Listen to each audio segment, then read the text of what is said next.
أعوذ بالله من الشيطان الرجيم. بسم الله الرحمن الرحيم. الرحمن علم القرآن خلق الإنسان علمه البيان. الشمس والقمر بحسبان والنجم والشجر يسجدان والسماء رفعها ووضع الميزان ألا تطغوا في الميزان وأقيموا الوزن بالقسط ولا تخسروا الميزان والأرض وضعها للأنام فيها فاكهة والنخل ذات الأكمام والحب ذو العصف والريحان فبأي آلاء ربكما تكذبان. خلق الإنسان من صلصال كالفخار وخلق الجان من مارج من نار فبأي آلاء ربكما تكذبان. رب المشرقين ورب المغربين فبأي آلاء ربكما تكذبان. مرج البحرين يلتقيان بينهما برزخ لا يبغيان فبأي آلاء ربكما تكذبان. يخرج منهما اللؤلؤ والمرجان فبأي آلاء ربكما تكذبان.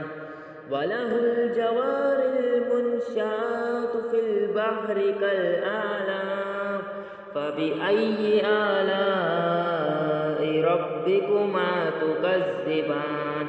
كل من عليها فان ويبقى وجه ربك ذو الجلال والإكرام فبأي آلاء ربكما تكذبان. يسأله من في السماوات والأرض كل يوم هو في شأن فبأي آلاء ربكما تكذبان.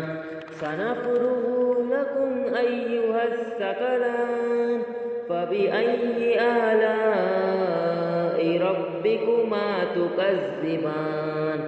يا معشر الجن والإنس إن استطعتم أن تنفذوا من أقطار السماوات والأرض فانفذوا لا تنفذون إلا بسلطان فبأي آلاء ربكما تكذبان.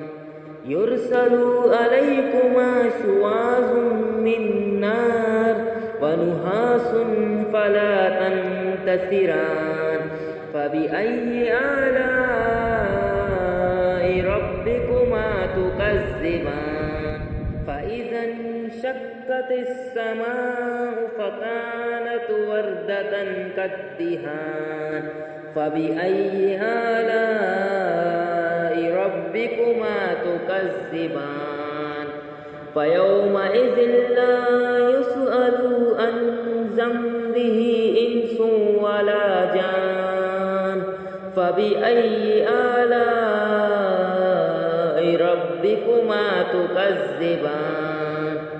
يعرف المجرمون بسيماهم فيؤخذوا بالنواصي والأقدام فبأي آلاء ربكما تكذبان.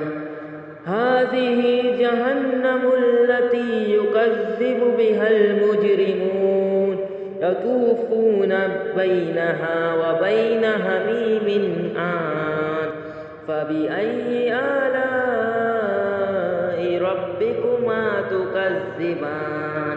ولمن خاف مقام ربه جنتان فبأي آلاء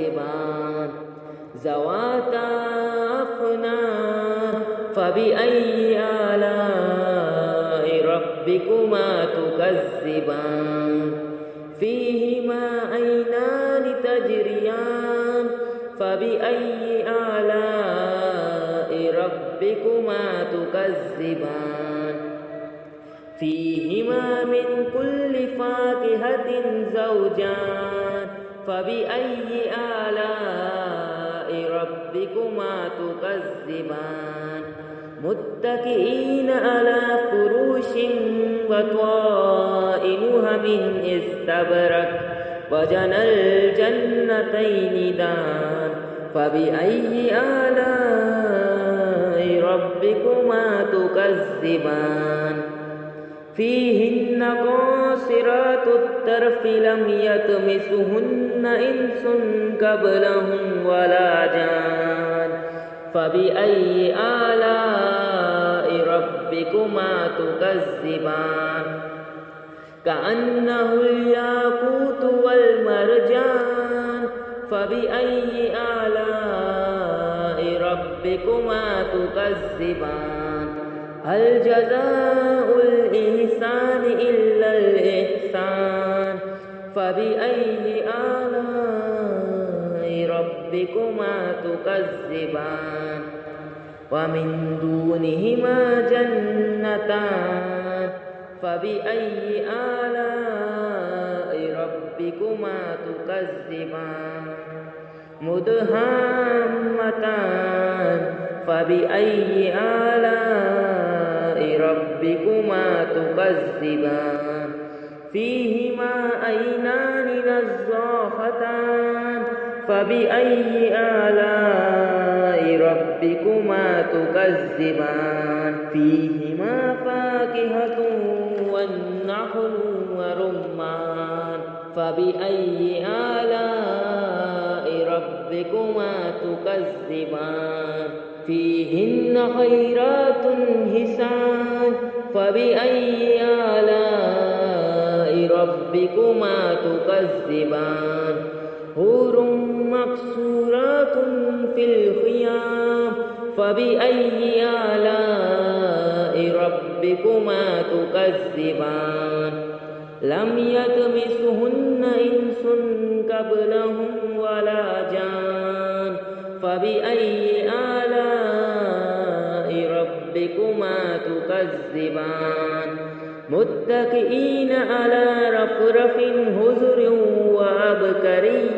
حسان فبأي آلاء ربكما تكذبان تبارك اسم ربك ذي الجلال والإكرام